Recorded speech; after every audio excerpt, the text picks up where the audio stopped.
Good morning dear students. હું જીગર Joshi online લર્નિંગમાં આપનું ફરી એકવાર હાર્દિક સ્વાગત કરું છું. આપણે લાસ્ટ ટાઈમ અધિચ્છદીય પેશીઓ વિશેની ચર્ચા કરી રહ્યા હતા અને તેમાં આપણે સરળ અધિચ્છદીય પેશીઓ એના વિશે ડિટેલમાં જોયું. ઓકે, આ સરળ અધિચ્છદીય પેશીઓ સિવાય જો કોઈ એક અન્ય પ્રકાર હોય અધિચ્છદીય પેશીઓનો તો તે છે સંયુક્ત અધિચ્છદ. ઓકે, અધિચ્છદીય પેશી એટલે બેઝિકલી આપણે આટલું સમજ્યા કે તે એક આધાર કલા પર ગોઠવાયેલા કોષો હોય, એના નીચે સંયોજક પેશી આવેલી હોય, કોષો વચ્ચે આંતરકોષીય અવકાશ ખૂબ જ ઓછો હોય અને કોષો પરસ્પર સિમેન્ટ દ્રવ્યથી જોડાયેલા હોય અને આ કોષો એ પોતાનું પોષણ નીચે આવેલી સંયોજક પેશીમાંથી મેળવતા હોય. ઓકે, એના આપણે બે પ્રકાર પાડ્યા. એક પ્રકાર એ સરળ અધિચ્છદ પાડે અને બીજો પ્રકાર સંયુક્ત અધિચ્છદ પાડે. સરળ અધિચ્છદ એટલા માટે જો આધાર કલાની ઉપર કોષોનું એક જ સ્તર ગોઠવાયેલું હોય તો તે સરળ અધિચ્છદ કહેવાય છે. ઓકે, અને સંયુક્ત અધિચ્છદ એટલા માટે કે જો આધાર કલાની ઉપર કોષો મલ્ટિપલ લેયર્સમાં ગોઠવાયેલા હોય તો તેને સંયુક્ત અધિચ્છદ તરીકે ઓળખવામાં આવે છે. ઓકે, તો આજે વિદ્યાર્થી મિત્રો આપણે જે ચર્ચા કરવાની છે એ છે સંયુક્ત અધિચ્છદની. આ સંયુક્ત અધિચ્છદ એનો સ્પષ્ટ મતલબ થશે કે એક કરતાં વધુ સ્તર એટલે કે બહુસ્તરીય કોષોની બનેલી હોય છે સંયુક્ત અધિચ્છદ. ઓકે, અને જેમ આપણે સરળ અધિચ્છદીય પેશીઓમાં જોયું કે ભાઈ ઘનાકાર છે, સ્તંભાકાર છે, પક્ષમલ છે, આ બધા મોટે ભાગે સ્ત્રાવ અને શોષણના કાર્ય સાથે સંકળાયેલા હતા, જેના માટે પેલા ઘનાકાર અને સ્તંભાકાર ઉપર પેલા સૂક્ષ્માંગકોષો જેવી રચનાઓ પણ હતી. પરંતુ આ પેશી એ બહુસ્તરીય હોવાથી આનું કાર્ય સ્ત્રાવ અને શોષણ રહેતું નથી. એટલે આપણે સ્પષ્ટ લખ્યું છે કે આથી સ્ત્રાવ અને શોષણમાં તેની ભૂમિકા મર્યાદિત છે, બહુકોષીય છે તેટલા માટે. ઓકે, તો આ સંયુક્ત અધિચ્છદ એ કેવા પ્રકારની હોય એને સમજવા માટે આપણે અહીં એની આકૃતિ ડ્રો કરેલી છે. આ સંયુક્ત અધિચ્છદમાં નીચેનો ભાગ એટલે સૌથી આ વિસ્તાર, સૌથી નીચેનો ભાગ આ છે એની આધાર કલા કે જેના પર કોષોના મલ્ટિપલ લેયર્સ ગોઠવાયેલા છે. તમે જોઈ શકો છો આ 3 ડાયમેન્શન ફિગર છે. આ આધાર કલા પર કોષોના મલ્ટિપલ લેયર્સ ગોઠવાયેલા છે. ઓકે, એકચ્યુઅલી સંયુક્ત અધિચ્છદ જે હોય એના બે પ્રકાર પડે. સંયુક્ત અધિચ્છદ એના બે પ્રકાર, એકને કહેવાય સ્ત્રુત અધિચ્છદ, બીજાને કહેવાય પરિવર્તિત અધિચ્છદ. ખાસ ધ્યાન રાખીશું, બુકમાં આપેલું નથી તેમ છતાં હું તમને સમજાવવા માટે કહી રહ્યો છું કે સંયુક્ત અધિચ્છદ એના બે પ્રકાર છે, સ્ત્રુત અધિચ્છદ અને પરિવર્તિત અધિચ્છદ. ઓકે, હવે આ જે આકૃતિ દોરી છે આપણે સ્ત્રુત અધિચ્છદની દોરેલી છે. સ્ત્રુત અધિચ્છદ પેશીની આકૃતિ આ દોરેલી છે. એમાં બેઝિકલી કેવું હોય કે આ જે આધાર કલા છે, આ આધાર કલા પર કોષોના મલ્ટિપલ લેયર્સ ગોઠવાયેલા હોય, એક કરતાં વધારે સ્તરો ગોઠવાયેલા હોય. લાઈક હું તમને અહીંયા બતાવું. માની લો કે આધાર કલા છે તો એના ઉપર માની લો કે આ કોષોનું પ્રથમ લેયર છે. ઓકે, એના ઉપર આ કોષોનું બીજું લેયર છે, એના ઉપર આ કોષોનું ત્રીજું લેયર છે, એના ઉપર આ કોષોનું ચોથું લેયર છે વગેરે એ પ્રમાણે. તો હવે સ્ત્રુતની વાત કરીએ તો અહીં કોષો જેમ જેમ ઉપર જતા જઈએ તેમ ચપટા થતા જાય. ફરીથી બોલી રહ્યો છું, કોષો આપણે જેમ જેમ ઉપર જતા જઈએ તેમ ચપટા થતા જાય. ઓકે, સ્ત્રુત અધિચ્છદની અંદર આપણે અહીંયા સ્પષ્ટ બતાવ્યું છે કે આ કોષો જાડા છે, પછી આ એના કરતાં થોડા પતલા છે, આ એના કરતાં થોડા ચપટા છે, આ એના કરતાં ચપટા છે અને સૌથી ઉપર આ કોષો એકદમ ચપટા છે. તો આવું કેમ? આવું થવા પાછળનું એક બટ ઓબ્વિયસ કારણ છે કે આ પેશી સ્ત્રુત અધિચ્છદ ખાસ એની વાત કરી રહ્યો છું એવી જગ્યાએ આવેલી હોય છે કે જ્યાં ઘસારો મેક્સિમમ પડતો હોય. મેક્સિમમ ઘસારો પડતો હોય તો આ એની મુક્ત સપાટી જે છે એ ઘસારાના સંપર્કમાં હોય, જેથી ઘસારો લાગવાના કારણે, દબાણ લાગવાના કારણે, યાંત્રિક કે રાસાયણિક દબાણ લાગવાનું કારણે, જેને ઘસારો આપણે કહીએ છીએ, યાંત્રિક અથવા રાસાયણિક દબાણ અથવા યાંત્રિક અથવા રાસાયણિક ઘસારો લાગવાને કારણે એ ભાગના કોષો એ ચપટા હોય, દબાયેલા હોય અને નીચેના કોષો એ ધીમે ધીમે મોટા થતા જાય અને આધાર કલા ઉપર આવેલું, સૌથી ઉપર આવેલું જે લેયર હોય આ લેયર એને માલ્પિધિયન સ્તર અથવા અંકુરણ સ્તર તરીકે ઓળખવામાં આવે. માલ્પિધિયન સ્તર અથવા અંકુરણ સ્તર તરીકે ઓળખવામાં આવે. ઓકે, આ ભાગ ઉપર સતત ઘસારો લાગવાના પરિણામે અહીંયાથી કોષો મૃત થઈ નષ્ટ થતા જાય અને એનું સ્થાન ધીમે ધીમે આ નીચેના કોષો લેતા જાય. ઉપરનું લેયર નષ્ટ થઈ ગયું, ઓકે, એ નીકળી જશે, એના સ્થાને આ નીચેનું લેયર આવી જશે. ઓકે, ચલો, એ લેયર નષ્ટ થઈ ગયું, ફરીથી એના સ્થાને આ નીચેનું લેયર આવી જશે. તો એ સમયે આ કોષો, માલ્પિધિયન સ્તરના કોષો, સૌથી નીચેના સ્તરના કોષો, આ કોષો એ ફરીથી કોષ વિભાજન પામી ઉપર તરફ એક નવું લેયર આપી દેતા હોય છે કે જેથી કોષોની ઉણપ અથવા ત્રુટિ પડે નહીં. ઓકે, તો એ પ્રમાણે સતત કોષ વિભાજનથી ઉપરથી કોષો, નીચેથી કોષો ઉમેરાતા જાય છે અને ઉપરથી કોષો ઘસારાને કારણે નષ્ટ થતા જાય છે. ઓકે, તો બેઝિકલી આ એક એની મિકેનિઝમ છે કે ભાઈ સ્ત્રુતધિચ્છદ આ રીતે કાર્ય કરે છે. સપોઝ કે આપણી ત્વચા, ચલો, આપણી ત્વચા ઉપર કેટલો બધો ઘસારો લાગે છે. આપણે સ્નાન કરીએ એ વખતે ઘસારો લાગે છે, શરીર લૂછીએ એ વખતે ઘસારો લાગે છે, આપણે કપડાં પહેરીએ એ વખતે ઘસારો લાગે છે. ઓકે, એ સિવાય પણ આપણે કોઈ પણ વસ્તુને પકડીએ, કોઈ પણ વસ્તુ સાથે ઘસાઈએ ત્યારે પણ ઘસારો લાગે છે. તો આ બધા ઘસારાના કારણે આપણું જે ત્વચાનું સૌથી બહારનું લેયર હોય એ સમયાંતરે જે છે એ મૃત થઈ અને એના કોષો નષ્ટ થતા જતા હોય છે અને એના સ્થાને નીચેથી નવા કોષો આવતા જતા હોય છે.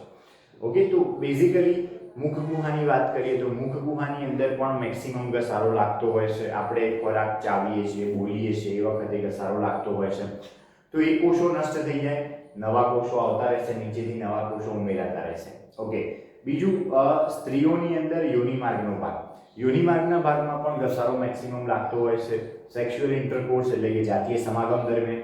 બીજું કે તેમાં માસિક ચક્ર જ્યારે ચાલુ હોય, માસિક સ્ત્રાવ જ્યારે થતો હોય એ વખતે પણ ઘસારો લાગતો હોય છે. તો આ બધા જે ઘસારા છે એને પહોંચી વળવા માટે ત્યાં પણ આવી સ્ત્રુતધિચ્છદ પેશી આવેલી હોય છે. કંઠનળીમાં પણ આવો ઘસારો લાગતો હોય છે, તેથી ત્યાં પણ સ્ત્રુતધિચ્છદ છે.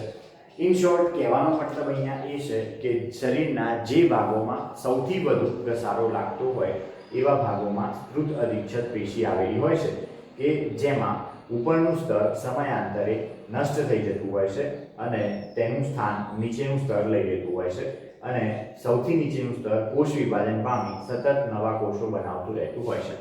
ઓકે, તો આ કોન્સેપ્ટ છે સ્ત્રુતઅધિચ્છદનો. સ્ત્રુતઅધિચ્છદ સિવાય એક બીજું ઉદાહરણ છે, એનો પ્રકાર છે સંયુક્તમાં, જે છે પરિવર્તિત અધિચ્છદ. આ પરિવર્તિત અધિચ્છદ માટે ખાસ આટલું ધ્યાન રાખીશું કે તે ઉત્સર્જન અંગોના માર્ગમાં આવેલી હોય છે. ઉત્સર્ગ અંગોના માર્ગમાં, ધેટ મીન્સ આપણો જે ઉત્સર્ગ અંગો છે, મૂત્રવાહિની છે, મૂત્રાશય છે, મૂત્રમાર્ગ છે, એના માર્ગમાં આ પરિવર્તિત અધિચ્છદ નામની પેશી આવેલી હોય છે. જ્યારે સ્ત્રુતઅધિચ્છદ અગાઉ મેં ચર્ચા કરી, અગાઉ જે સ્થાન બોલ્યો એ બધા સ્થાનોએ સ્ત્રુતઅધિચ્છદ આવેલી હોય છે. ઓકે, તેનું મુખ્ય કાર્ય રાસાયણિક અને યાંત્રિક તાણ સામે રક્ષણ પૂરું પાડવાનું હોય છે, જે આપણે જોઈ લીધું ઓલરેડી, ઘસારો એક પ્રકાર. ઓકે, તેનું સ્થાન તે ત્વચાની શુષ્ક સપાટી, સૌથી બહારની સપાટી, મુખ ગુહાની ભીની સપાટી, અંદરની સપાટી, કંઠનળીમાં, લાળ ગ્રંથિમાં, સ્વાદુપિંડની નલિકાઓની અંતસ્થ સપાટીને આવરિત કરે છે. પ્લસ મેં તમને બીજું એક્સ્ટ્રા કીધું કે સ્ત્રીઓમાં યોનિ માર્ગની અંદરની સપાટી એને પણ આવરિત કરે છે. તો આ બધી જગ્યાએ આવેલી છે સંયુક્ત અધિચ્છદ. ઓકે, તો એસ્પેશિયલી આ પણ આપણો 2 માર્ક્સનો ક્વેશ્ચન બને, આકૃતિ સહ સમજાવો સંયુક્ત અધિચ્છદ પેશી. ઓકે, નેક્સ્ટ મુદ્દો છે કોષીય જોડાણ, સેલ્યુલર જંક્શન્સ. આપણા શરીરમાં ઘણા બધા કોષો છે, આપણે જાણીએ છીએ. આપણી ઘણી બધી પેશીઓ છે, અધિચ્છદીય પેશીઓ છે, સંયોજક પેશી છે, ચેતાપેશી છે, સ્નાયુ પેશી છે. આ બધી પેશીઓની અંદર કોષો એકબીજા સાથે કેવી રીતે જોડાયેલા હોય એ મુદ્દો આની અંદર કવર થાય છે સેલ્યુલર જંક્શન્સ, કોષીય જોડાણોની અંદર. ઓકે, ફર્સ્ટ ઓફ ઓલ આપણે એને સમજીએ કે આ અધિચ્છદીય પેશીના કોષો એકબીજા સાથે ઓછા આંતરકોષીય પદાર્થો દ્વારા જોડાયેલા હોય છે. એ આપણે જાણીએ છીએ ખૂબ જ, કારણ કે ગેપ જ વચ્ચે ઓછી છે, અધિચ્છદીય પેશીના કોષો વચ્ચે ગેપ જ ઓછી છે, એટલે ઓછા આંતરકોષીય પદાર્થો દ્વારા એકબીજા સાથે જોડાયેલા હશે. બીજું કે લગભગ બધી પ્રાણી પેશીઓમાં કોષોના વિશિષ્ટ જોડાણ વ્યક્તિગત કોષોને રચનાત્મક અને કાર્યાત્મક જોડાણ પ્રદાન કરે છે. બધી જ પ્રાણી પેશીઓમાં આવા આપણે જે જોવા જઈ રહ્યા છે એવા સેલ્યુલર જંક્શન્સ જોવા મળતા હોય છે. બેઝિકલી સેલ્યુલર જંક્શન્સ 3 પ્રકારના હોય છે. 3 ટાઈપે કોષો એકબીજા સાથે જોડાયેલા હોઈ શકે. પેશીઓમાં 3 ટાઈપે કોષો એકબીજા સાથે જોડાયેલા હોઈ શકે. ઓકે, આ 3 પ્રકાર કયા કયા? તો એક જોડાણ એ છે દ્રઢ જોડાણ, જેને ટાઇટ જંક્શન કહેવાય.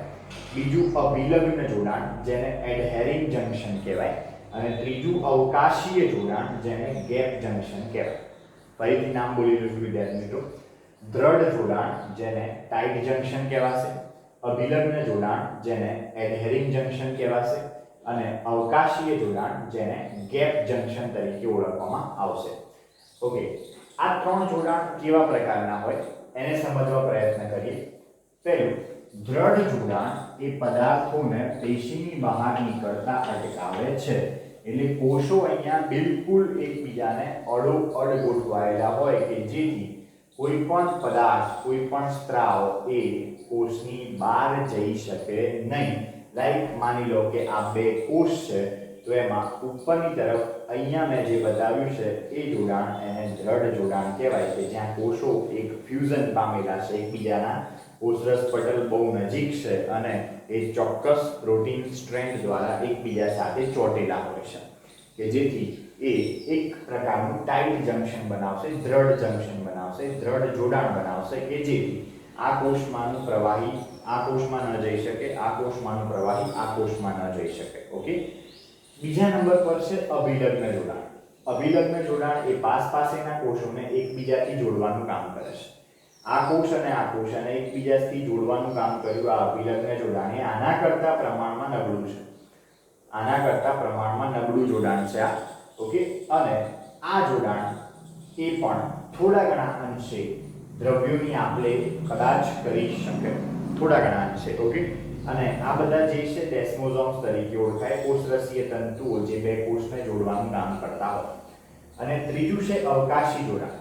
તો અવકાશી જોડાણ એ કોષોના કોષીય દ્રવ્યને એકબીજા સાથે જોડી આયનો તથા નાના અણુઓ તેમજ કેટલીકવાર બૃહદ અણુઓના ત્વરિત સ્થાનાંતરણ માટે અનુકૂળતા પૂરી પાડે છે.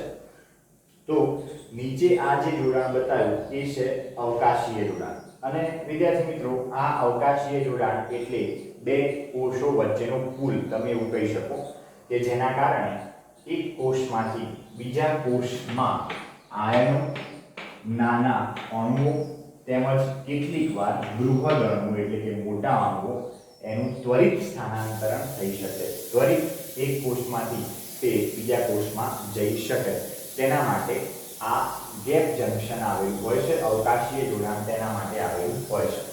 તો આ 3 એ મુખ્ય જોડાણ થયા. કોષીય જોડાણ 3 પ્રકારના હશે: દ્રઢ જોડાણ, અભિલગ્ન જોડાણ અને અવકાશીય જોડાણ. ઓકે, તો આટલે સુધીની જે માહિતી છે વિદ્યાર્થી મિત્રો એ છે આપણી એપિથેલિયલ ટિશ્યુઝ એટલે કે અધિચ્છદીય પેશીઓ વિશે. હવે આપણે સેકન્ડ નંબરની પેશી ઉપર હવે શિફ્ટ થઈ રહ્યા છે અને આ બીજા નંબરની જે પેશી છે આપણા માટે એ છે સંયોજક પેશી, કનેક્ટિવ ટિશ્યુ. ઓકે, નામ છે સંયોજક પેશી. સંયોજક એટલે સંયોજન કરનાર, સંયોજન ધેટ મીન્સ જોડાણ, એક પ્રકારનું કનેક્શન. તો આ પેશી શું કરે છે? તો આ પેશીનું મુખ્ય કાર્ય છે જોડાણ કરવાનું. કોના કોના વચ્ચે? તો અંગો વચ્ચે જોડાણ કરવું, કે પછી અંગો પેશીઓ વચ્ચે જોડાણ કરવું, કે પછી પેશી વચ્ચે જોડાણ કરવું. આવું જોડાણ કરવાનું કાર્ય કરતી પેશી છે આ. આપણા અંદર શરીર ગુહામાં ઘણા બધા અંગો આવેલા છે. ઓકે, આ ઘણા બધા અંગો એ આપણે કોઈ પણ પોઝિશનમાં જઈએ, સપોઝ કે આપણે ઊંધા લટકી જઈએ છીએ, તો બધા અંગો ઢગલો થઈને નીચે અહીંયા માથા ઉપર કે અહીંયાના ભાગે ભેગા થતા નથી. કે પછી આપણે આમ ઊભા રહીએ છીએ તો અહીંયાથી પેલું હૃદય ગબડતું અહીંયા મૂત્રપિંડની જગ્યાએ જતું નથી પાછળ, કે પછી આગળ અહીંયા યકૃતની જગ્યાએ આવતું નથી, કે પછી યકૃત ગબડતું નીચે નાભીથી નીચે જતું રહેતું નથી. આ બાબત એ સંયોજક પેશીનું મહત્વ સૂચવે છે. કે આ રીતે અંગો, પેશીઓ, તંત્રો બધું પોતપોતાની જગ્યાએ ચોંટી રહેશે. એનું કારણ છે કનેક્ટિવ ટિશ્યુ, સંયોજક પેશી. ઓકે, એટલે જોડાણ કરવાનું કાર્ય કરતી પેશી છે. ઓકે, હવે અંદર શું માહિતી આપી છે સમજો કે જટિલ પ્રાણીઓના શરીરમાં સંયોજક પેશી વિસ્તૃત રૂપે ફેલાયેલી હોય છે. સંયોજક પેશીનું નામ શરીરની અન્ય પેશીઓ અને અંગોને એકબીજા સાથે જોડવા તથા અવલંબનના આધારે આપવામાં આવ્યું છે. પેશીઓ અને અંગોને એકબીજા સાથે જોડવા અને એમને અવલંબન એટલે કે આધાર આપવો, એના આધારે એનું નામ સંયોજક પેશી રાખવામાં આવ્યું છે, કનેક્ટિવ ટિશ્યુ રાખવામાં આવ્યું છે. ઓકે, તેમાં શિથિલ પેશી કોનો સમાવેશ થાય છે આપણે જોઈ રહ્યા છીએ વિદ્યાર્થી મિત્રો.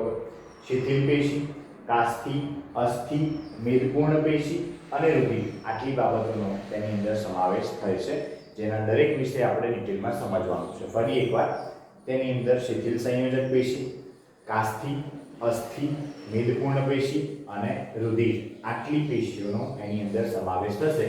આ બધી કલેક્ટિવલી સંયોજક પેશી તરીકે ઓળખાશે. ઓકે, તો આટલે સુધીની માહિતી સંયોજક પેશી વિશેની બેઝિક માહિતી છે. હવે આપણે દરેક પેશીઓ વિશે ડિટેલમાં જોઈએ છીએ.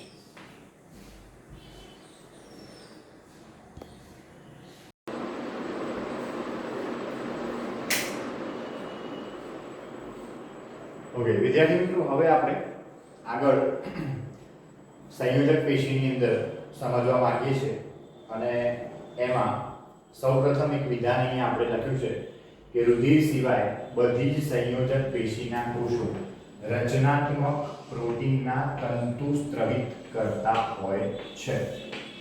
આ શબ્દ લખ્યો છે કે રુધિર સિવાય બધી જ સંયોજક પેશીના કોષો એમનામાંથી પ્રોટીનના તંતુ સ્ત્રવિત કરતા હોય છે. અને આ બે પ્રોટીન જેના નામ છે કોલાજન અને ઇલાસ્ટિન. કોલાજન પ્રોટીન અને ઇલાસ્ટિન પ્રોટીન. કોલાજન પ્રોટીન ધરાવતા તંતુઓ એમને કોલાજન તંતુઓ કહેવાય છે અને ઇલાસ્ટિન પ્રોટીન ધરાવતા તંતુઓ એમને ઇલાસ્ટિન તંતુઓ તરીકે ઓળખવામાં આવે છે. ટૂંકમાં બધા જ સંયોજક પેશીના કોષો રુધિર સિવાય બે ટાઈપના તંતુઓ સ્ત્રવિત કરે, બે ટાઈપના તંતુઓ બનાવે, એક કોલાજન તંતુ અને એક ઇલાસ્ટિન તંતુ. ખાસ ધ્યાન રાખીશું, આ બે પ્રોટીનના નામ છે, કોલાજન પ્રોટીન અને ઇલાસ્ટિન પ્રોટીન. ઓકે, બીજું કે તંતુ પેશીઓને મજબૂતાઈ, સ્થિતિસ્થાપકતા અને લચીલાપણું પ્રદાન કરે છે. આ તંતુઓનું કાર્ય શું? તો ત્રણ વસ્તુ, કે પેશીને મજબૂતાઈ આપવી, સ્થિતિસ્થાપકતા આપવી અને લચીલાપણું આપવું. ઓકે, કે જેથી પેશી એ બરડ ન થઈ જાય, ભટકાઈ ન જાય વગેરે. મજબૂતાઈ, સ્થિતિસ્થાપકતા અને લચીલાપણું. ઓકે, ત્યારબાદ આ કોષો એ રૂપાંતરિત પોલિસેકેરાઇડનો સ્ત્રાવ પણ કરે છે, જે કોષો અને તંતુઓની વચ્ચે જમા થઈ આધાર દ્રવ્ય તરીકે વર્તે છે. આ પેશીના કોષો જ રૂપાંતરિત પોલિસેકેરાઇડ દ્રવ્યો, પોલિસેકેરાઇડ કોને કહેવાય એ તમે 9મા ચેપ્ટરમાં ભણશો, પરંતુ તે આવા રૂપાંતરિત થયેલા પોલિસેકેરાઇડ દ્રવ્યોનો સ્ત્રાવ કરે છે, જે એ તંતુઓ અને કોષો વચ્ચેની જગ્યામાં ભરાય છે. સપોઝ અહીંયા સમજવા માટે આ આકૃતિ જુઓ તો આ તંતુકોષ છે. તંતુકોષ દ્વારા આ સફેદ અને પીળા તંતુઓ એ બંનેનો સ્ત્રાવ થયો અને એ સિવાય એના દ્વારા જ સ્ત્રાવ થયો આ રૂપાંતરિત પોલિસેકેરાઇડ દ્રવ્યનો, જે આ તંતુ અને કોષો વચ્ચેના અવકાશમાં ભરાયેલું છે. ઇન શોર્ટ, અહીંયા કોષો એક એવા છે જે બે વસ્તુનો સ્ત્રાવ કરશે, તંતુઓનો પણ સ્ત્રાવ કરશે અને તે રૂપાંતરિત પોલિસેકેરાઇડ દ્રવ્યનો પણ સ્ત્રાવ કરશે અને તેનાથી આ પેશી રચાશે. ધેટ મીન્સ કે આ પેશીનું આધારક એ એના કોષો દ્વારા સ્ત્રવિત છે. ખાસ વસ્તુ આ સમજવાની છે. આ પેશીનું આધારક એ એના કોષો દ્વારા જ સ્ત્રવિત છે, એના કોષો દ્વારા જ બનેલું છે. આ પેશીના તંતુઓ એ પણ એના કોષો દ્વારા જ બનેલા છે અને આ પેશીના કોષો, તંતુ કોષો, માસ્ટ કોષો, બૃહદ કોષો વગેરે જેવા કોષો એ પણ પૂર્વે અસ્તિત્વ ધરાવતા તંતુ કોષો, માસ્ટ કોષો અને બૃહદ કોષોમાંથી કોષ વિભાજન દ્વારા બને છે. આ ત્રણ બાબત એટલે સંયોજક પેશી હોવાની શરત. નંબર 1, કે તેના કોષો દ્વારા આધારક દ્રવ્યનો સ્ત્રાવ થતો હોવો જોઈએ, તેનું આધારક એના કોષો દ્વારા સ્ત્રવિત હોવું જોઈએ અને તેના કોષો એ પૂર્વે અસ્તિત્વ ધરાવતા કોષોમાંથી કોષ વિભાજન દ્વારા નિર્માણ પામ્યા હોવા જોઈએ. જો આ બાબતો એ પડાય તો આપેલ પેશી એને સંયોજક પેશી તરીકે ઓળખવામાં આવે. આ બધી બાબતો પડાય તો આપેલ પેશી સંયોજક પેશી તરીકે ઓળખાય. ઓકે, તો હવે આપણે સંયોજક પેશી કયા કયા પ્રકારની છે, એની અંદર આપણે કઈ કઈ સંયોજક પેશીનો અભ્યાસ કરવાનો છે એના વિશે સમજીએ. તો સંયોજક પેશી મુખ્ય 3 પ્રકારની છે. એક શિથિલ સંયોજક પેશી, એક સઘન સંયોજક પેશી અને એક વિશિષ્ટ સંયોજક પેશી.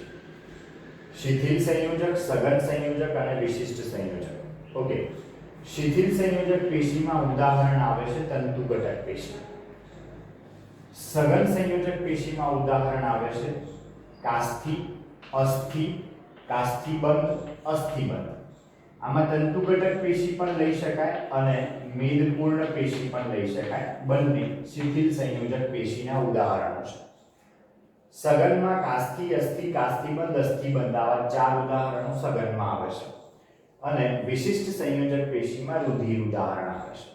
ઓકે, તો આ એક બેઝિક આઈડિયા થયો કે કઈ પેશી એ કોના ટાઇટલ નીચે આવે છે. ઓકે, હવે આપણે પહેલા સમજવું છે શિથિલ સંયોજક પેશી. શિથિલ, શિથિલ એટલે શું? તો એકદમ ઢીલું, પોચું, બરાબર, એને શિથિલ તરીકે ઓળખવામાં આવે. તો બેઝિકલી જે સંયોજક પેશી એનું આધાર દ્રવ્ય ઢીલું પોચું હોય, સખત કઠણ ન હોય, તો એવી સંયોજક પેશીનો સમાવેશ શિથિલ સંયોજક પેશીમાં કરવામાં આવે. તેમાં કોષો અને તંતુઓ એકબીજા સાથે અર્ધ તરલ આધારકમાં શિથિલ રીતે ગોઠવાયેલા હોય છે. અર્ધ તરલ આધારક એટલે શું?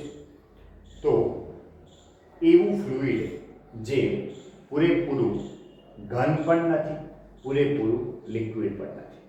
ધેટ મીન્સ કે એવું માધ્યમ કે જે ઘન પણ નથી, પ્રવાહી પણ નથી, એટલે એને તમે અર્ધઘન કહી શકો. અર્ધઘન જેવું તમે કહી શકો, લાઈક અ જેલી. જેલી જેવું આધારક એને અર્ધ તરલ આધારક કહેવાશે. તરલ એટલે વહન પામી શકતું આધારક કહેવાય. અતરલ એટલે એકદમ સ્થાયી, સખત, કઠણ અતરલ કહેવાય. અને અર્ધ તરલ એટલે આ બંનેની વચ્ચેનું કહેવાય. લાઈક અવર ટૂથપેસ્ટ, બરોબર. ટૂથપેસ્ટ એ અર્ધ તરલ આધારક કહેવાય. ઓકે, તો બસ એ પ્રમાણે એવા અર્ધ તરલ આધારકમાં કોષો અને તંતુઓ એકબીજા સાથે શિથિલ રીતે ગોઠવાયેલા હોય છે અને એનું ઉદાહરણ એ છે તંતુઘટક પેશી જે ત્વચાની નીચે આવેલી હોય છે. તંતુઘટક પેશી જે ત્વચાની નીચે આવેલી હોય છે. ઓકે, અધિચ્છદીય પેશીઓ માટે આ પેશી એ આધારકીય માળખાનું કાર્ય કરે છે. આધારકીય માળખું, ધેટ મીન્સ કે એને આધાર આપવાનું કામ કરે છે. આપણે અગાઉ જોયું અધિચ્છદીય પેશીઓમાં કે અધિચ્છદીય પેશીઓ એમાં આધાર કલા, એની નીચે હંમેશા સંયોજક પેશી આવેલી હોય છે. તો એ સંયોજક પેશીમાંથી એ પોષણ મેળવતી હોય છે અધિચ્છદીય પેશીઓ. તો એને આધાર આપવાનું માળખા તરીકેનું કાર્ય એ સંયોજક પેશી દ્વારા થાય છે. કઈ પેશીને? અધિચ્છદીય પેશીઓ. ઓકે, હવે આપણે સમજવા માંગીએ છીએ તંતુઘટક પેશી. ટાઇટલ છે આપણું તંતુઘટક પેશી. તો તંતુઘટક પેશીમાં કોષો એ મુખ્ય 3 પ્રકારના હોય છે. 3 પ્રકારના કોષો, જેમાં એક કહેવાય છે તંતુ કોષો, જે આ પેશીના મુખ્ય કોષો છે. મુખ્ય કોષો. ઓકે, બીજા કહેવાય છે બૃહદ કોષો અથવા વક્ષક કોષો, ફેગોસાઇટ્સ, અને ત્રીજા કહેવાય છે માસ્ટ કોષો. તંતુ કોષો, બૃહદ કોષો અને માસ્ટ કોષો. ચલો, તંતુ કોષો દ્વારા 2 પ્રકારના તંતુઓ અને આધાર દ્રવ્યનું નિર્માણ થતું હોય છે. આપણે અગાઉ જોયું કે આ સિવાય, રુધિર સિવાય બધી સંયોજક પેશીના કોષો રચનાત્મક પ્રોટીનના તંતુ સ્ત્રવિત કરે છે અને આ જ કોષો એ રૂપાંતરિત પોલિસેકેરાઇડનો સ્ત્રાવ કરે છે જે આધાર દ્રવ્ય તરીકે વર્તે છે. તો બસ એ જ વસ્તુ તંતુઘટક પેશીને લાગુ પાડીએ છીએ આપણે કે તેના દ્વારા 2 પ્રકારના તંતુઓ સ્ત્રવિત થાય છે પ્લસ આધાર દ્રવ્યનું નિર્માણ થાય છે. ઓકે, તંતુઓ કયા કયા પ્રકારના સ્ત્રવિત થાય છે? તો તંતુઓ સફેદ તંતુ અને પીળા તંતુઓ સ્ત્રવિત થાય છે, જે આપણે આ આકૃતિ ડ્રો કરી છે એમાં સમજીએ. તો આ જે બતાવેલા છે મેં આ પ્રમાણે એ છે સફેદ તંતુ. ઓકે, અને આ રીતે આ ચોકથી જે બતાવેલા છે એ છે પીળા તંતુ. ઓકે, બંને વચ્ચે ડિફરન્સ શું છે, ભેદ શું છે એ સમજીએ. તો સફેદ તંતુને કોલાજન તંતુ કહેવાય છે, કોલાજન તંતુ, જ્યારે પીળા તંતુને ઇલાસ્ટિન તંતુ તરીકે ઓળખવામાં આવે છે. ઓકે, સફેદ તંતુઓ અશાખિત હોય છે હંમેશા. તમે જોઈ શકો છો કે આ રીતે એમાંથી કોઈ બ્રાન્ચ કે સબ બ્રાન્ચ પડતી નથી. જો આવું હોય, એક તંતુ આવે એમાંથી આમ નીકળતું હોય, પછી આમ નીકળતું હોય, તો આ શાખિત કહેવાય. પણ જો ખાલી આવી રચનાઓ હોય તો અશાખિત કહેવાય. ઓકે, તો સફેદ તંતુઓ અશાખિત છે, જ્યારે સામે પીળા તંતુઓ જે છે એ શાખિત છે. આપણે જોયું કે આ રીતે આમાંથી આમ બ્રાન્ચ નીકળે છે, અહીંયાથી આમ બ્રાન્ચ નીકળે છે, અહીંથી બ્રાન્ચ નીકળે છે. ઓકે, બીજું કે સફેદ તંતુઓ હંમેશા તરંગિત હોય છે. તરંગિત એટલે આ પ્રમાણે વેવ સ્ટ્રક્ચર બને છે, એની અંદર વેવ તરંગો બને છે, જ્યારે પીળા તંતુઓ એ હંમેશા સીધા હોય છે. એમાં એવું કોઈ વેવ સ્ટ્રક્ચર બનતું નથી, આ રીતે સીધા છે. ઓકે, ત્યારબાદ સફેદ તંતુઓ અસ્થિતિસ્થાપક હોય છે. ધેટ મીન્સ કે એ વધુ તણાવ સહન કરી શકશે નહીં. ઓકે, અને પીળા તંતુઓ સ્થિતિસ્થાપક હોય છે, એટલે એ વાળતા વડે પાછી પોતાની મૂળ પોઝિશન પ્રાપ્ત કરે. સફેદ તંતુઓ હંમેશા સમૂહમાં આવેલા હોય છે. તમે જોઈ શકો છો આ બંચ છે, આખું બંચ. ઓકે, બંચમાં છે. જ્યારે પીળા તંતુઓ હંમેશા છૂટાછવાયા હોય છે, છૂટા છે, એકલ લોકલ છે, આ રીતે તમે જોઈ શકો છો. ઓકે, સફેદ તંતુઓ એ કોલાજન નામના પ્રોટીનના બનેલા હોય છે. આપણે જોયું એટલે તો એને કોલાજન તંતુઓ કહેવાય છે. અને પીળા તંતુઓ ઇલાસ્ટિન નામના પ્રોટીનના બનેલા હોય છે, એટલા માટે તો એને ઇલાસ્ટિન તંતુઓ તરીકે ઓળખવામાં આવે છે. ઓકે, તો આ ચર્ચા કરી વિદ્યાર્થી મિત્રો આપણે તંતુ ઘટક પેશીની. આપણે છીએ શિથિલ સંયોજક પેશીના પ્રકારોમાં. એમાં ફર્સ્ટ આપણે ચર્ચા કરી તંતુ ઘટક પેશીની. આવતા લેક્ચરની અંદર આપણે મેદપૂર્ણ પેશી અને તેનાથી આગળની ચર્ચાઓ કરીશું. નમસ્કાર.